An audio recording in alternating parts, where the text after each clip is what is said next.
स्वामी विवेकानंद की वैसे तो जितनी भी तारीफ करी जाए उतनी कम है। उन्होंने जो भी कुछ किया या जो भी कुछ कहा वो सारा ही एक से बढ़कर एक है। लेकिन उस सब में से जो मेरा पर्सनल फेवरेट है, जो मुझे बहुत ज्यादा पसंद है, वो एक लाइन जिसने सिर्फ हिंदुस्तानियों का ही नहीं बल्कि पूरी दुनिया का दिल जीत लिया। वो उन्होंने कही थी 1893 में शिकागो अमेरिका में। वो लाइन उनकी स्पीच की पहली लाइन थी। वो लाइन थी, sisters and brothers of America. इससे क्या पता लगता है? इससे हमको उनकी सोच के बारे में पता लगता है, उनकी थिंकिंग के बारे में पता लगता है कि वो सामने वाले को अपना समझते हैं। फिर चाहे वो किसी भी देश का हो, किसी भी रिलीजन का हो, चाहे वो देखने में उनसे अलग हो, चाहे उनके कपड़े उनसे अलग हो, किसी भी वे में कोई भी हो, इस पूरी दुनिया में वो सब कौन है? वो सब हमारे भाई बहन हैं। ये पूरा का पूरा एसेंस है सारे वेदों का। वहां पर सिर्फ एक बात कही जा रही है कि हम सब एक हैं, कि आप में और मुझ में कोई फर्क है ही नहीं। हम सब जुड़े हुए हैं एक दूसरे से, और इस तरीके से जुड़े हुए हैं कि अलग हो ही नहीं सकते। मतलब क्या है कि सब हमारे अपने हैं और हम सबके हैं। जैसे आज ऐसे बहुत सारे लोग हैं, मैं किसी का भी नाम नहीं लूंगा, जो अपने आप को रिलीजियस बोलते हैं, स्पिरिचुअल बोलते हैं, फिर धर्म के नाम पे एक दूसरे से लड़ते हैं। तो इसका मतलब उनको समझ ही नहीं आया है कि धर्म का असली मतलब क्या है। इनफैक्ट कोई भी ऐसा इंसान जो कि सेल्फ रियलाइज्ड होगा या जो खुद को जानता होगा, वो कभी भी भेदभाव कर ही नहीं सकता। वो फर्क कर ही नहीं सकता कि आप किस कंट्री के हो, किस रिलीजन के हो, आपका रंग रूप क्या है, आपके कपड़े कैसे हैं। और अगर वो फर्क कर रहा है तो इसका मतलब एक बात पक्की है कि वो खुद को नहीं जानता है। इनफैक्ट उनकी लाइफ की एक बहुत ही इंटरेस्टिंग कहानी है जिससे हमको उनकी सोच के बारे में और डीपली समझ में आता है। जब उनका प्लान बना था अमेरिका जाने का, तो वो मां शारदा के पास में गए आशीर्वाद लेने के लिए। मां शारदा से उन्होंने बोला कि मैं अमेरिका जा रहा हूं धर्म का प्रचार करने के लिए, या जो भी कुछ मैंने सीखा है उस सबको शेयर करने के लिए, तो अगर आपकी अनुमति है तो मैं जाऊं। तो मां शारदा ने उनसे कहा कि वो जो चाकू पड़ा है वो देना जरा मुझे। तो उन्होंने चाकू उठाया, उठा करके दे दिया मां शारदा को। तो उसके बाद में मां शारदा ने कहा कि अब तुम जा सकते हो। वो चौंक गए। उन्होंने पूछा मां शारदा से कि आपने मेरी कोई परीक्षा तो ली नहीं, ऐसे ही मुझे अनुमति दे दी बिना किसी परीक्षा के, ना मेरे से कोई सवाल करे। तो फिर मां शारदा ने जवाब दिया कि ये जो तुमने चाकू उठा करके दिया, यही तुम्हारी परीक्षा थी। अगर तुम्हारी जगह कोई और होता और ये चाकू मुझे देता, तो वो जो उस चाकू का लकड़ी वाला हिस्सा था उसको खुद पकड़ता, और जो धार वाला हिस्सा था वो मुझे पकड़ाता। लेकिन तुमने ऐसा नहीं किया। तुमने धार वाले हिस्से को खुद पकड़ा और लकड़ी वाले हिस्से को मुझे पकड़ाया, जिससे कि अगर चोट लगनी भी है तो तुम्हें लग जाए लेकिन मुझे ना लगे। तो तुम खुद का बुरा करने के लिए भी तैयार हो सामने वाले के भले के लिए। इससे मुझे यह समझ में आता है, मां शारदा बोली कि इससे मुझे यह समझ में आता है कि अब तुम पूरी तरह से तैयार हो, तो अब तुम जा सकते हो। फिर वो गए। तो इससे भी क्या पता लगता है? उनकी सोच। तो उनका जो पहला और सबसे फेमस कोट है वो है, arise, awake and stop not until the goal is reached. मतलब कि उठो, जागो और तब तक मत रुको जब तक लक्ष्य की प्राप्ति ना हो जाए। ये क्या कहा जा रहा है और किससे कहा जा रहा है? वो लोग जो अपने कंफर्ट जोन में हैं, या तो जो चाहिए था वो नहीं मिला है तो बैठ गए हैं थक करके, या फिर जो चाहिए था वो मिल गया है और बस बैठ गए हैं आकर के, अपने कंफर्ट जोन में चले गए, आलसी हो गए, आगे नहीं बढ़ रहे हैं, आगे ग्रो नहीं कर रहे हैं, नेक्स्ट लेवल पे नहीं जा रहे। ये उनके बारे में कहा जा रहा है कि अगर आप अपने कंफर्ट जोन में हो और थक करके बैठ गए हो क्योंकि जो आपको चाहिए था वो आपको नहीं मिल रहा है, तो अपने लक्ष्य के लिए आगे बढ़ो। क्या बैठे हो थक करके? क्या रो रहे हो बैठे बैठे? उठो, जागो। सोए क्यों हुए हो? क्यों अपने आप को कमजोर समझ रहे हो? क्यों ये समझ रहे हो कि मैं कुछ नहीं कर सकता? अरे आप सब कुछ कर सकते हो, ये कहा जा रहा है। और तब तक मत रुको जब तक लक्ष्य की प्राप्ति ना हो जाए। तो इसके दो अलग अलग एंगल्स हैं। एक ये, जब तक कि इस दुनिया में जितना आपको चाहिए, आपको आपकी फैमिली को सरवाइव करने के लिए जो भी बेसिक आपकी नेसेसिटीज है, जो आपकी बेसिक नीड्स है, जब तक वो पूरी नहीं हुई है तब तक वो ही आपका लक्ष्य है। उस लक्ष्य को पाने के लिए जो भी कुछ करना है वो करो, बैठे मत रहो।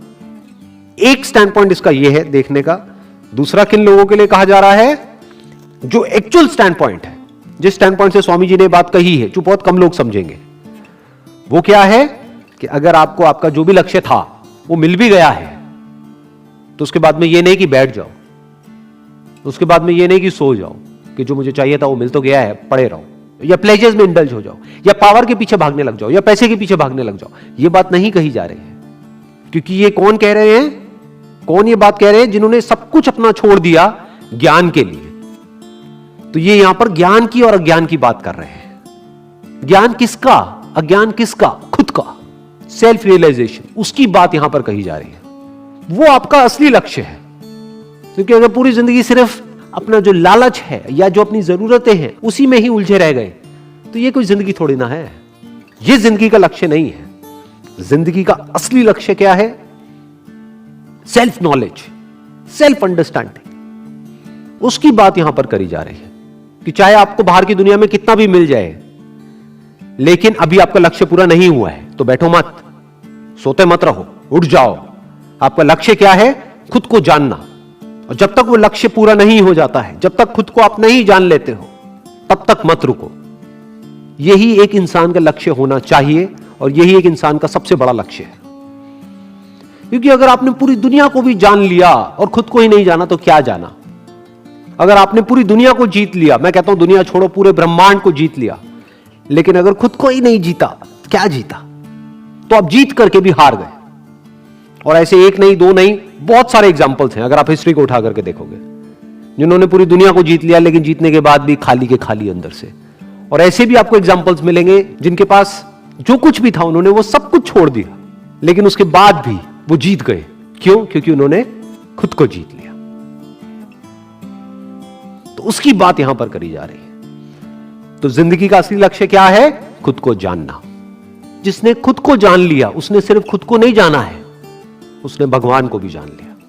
क्योंकि भगवान हमसे अलग नहीं है, भगवान हमसे दूर नहीं है, वो हमारे अंदर ही है।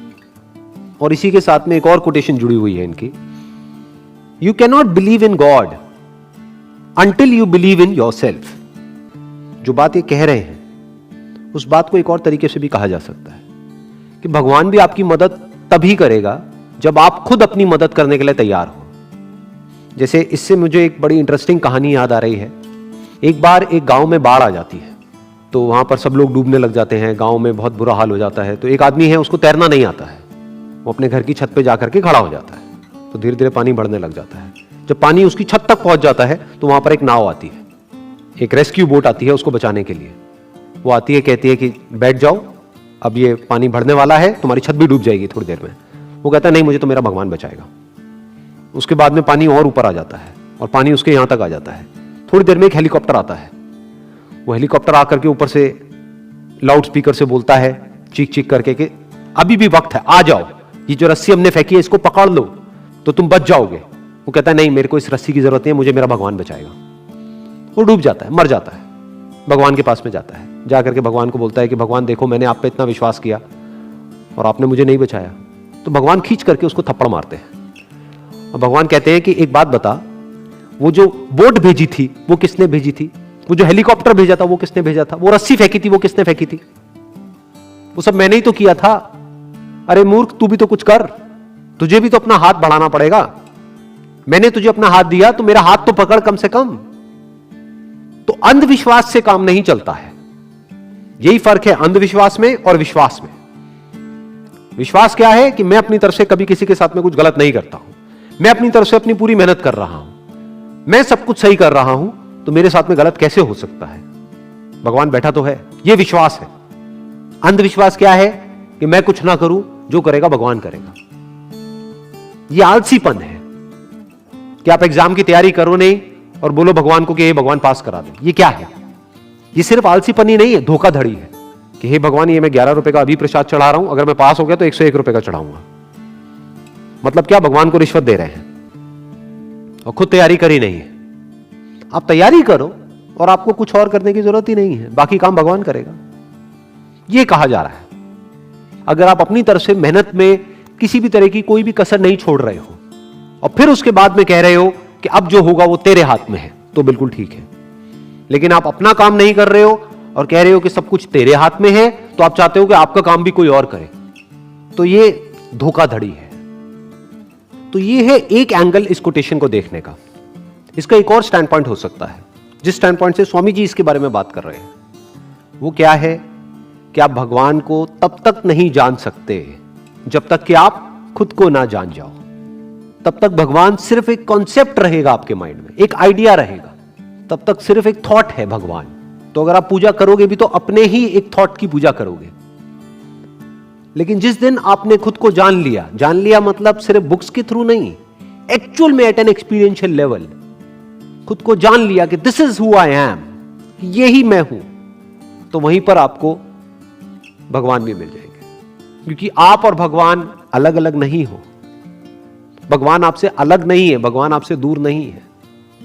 इनफैक्ट भगवान आपके इतना पास है जितना आप खुद भी अपने पास नहीं, जितना आपका थॉट भी आपके पास नहीं है, उससे भी पहले भगवान आपके पास में है। बिल्कुल इस तरीके से अगर मैं एक एग्जांपल दूं, जैसे एक लहर और पानी में जितना फर्क है, जितनी दूरी है, उतनी ही दूरी आप में और भगवान में है। लहर पानी से कितना दूर है? लहर को कहां जाना है पानी को पाने के लिए? लहर पानी ही है। तो यह बात यहां पर कही जा रही है। तो जब लहर ने अपने सच को देख लिया कि लहर कहीं भी नहीं है, दिख रही है, लेकिन लहर का जो एक्चुअल सब्सटेंस है, लहर जिसकी बनी है, लहर जिस पे टिकी है, जिससे बनी है, वो पानी है।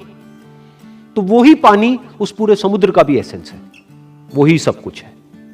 उसकी बात यहां पर करी जा रही है कि अगर आपको भगवान के सच को भी जानना है तो पहले खुद के सच को जान लो। इस यूनिवर्स के सच को जानना है कि जो पूरा का पूरा यूनिवर्स दिख रहा है, इसका सच क्या है, तो उसका भी सिर्फ एक तरीका है, आपको खुद के सच को जानना होगा। यानी अभी तक मैंने जो कुछ भी कहा है, या ये जितनी भी कोटेशंस है, उन सबको सम अप किया जाए और एक लाइन के अंदर कहा जाए तो वो क्या होगा कि जिसने खुद को जान लिया, खुद के सच को जान लिया, उसने सब कुछ जान लिया। अब उसके लिए जानने के लिए और कुछ बाकी नहीं। Wish you all the best. Thank you so much.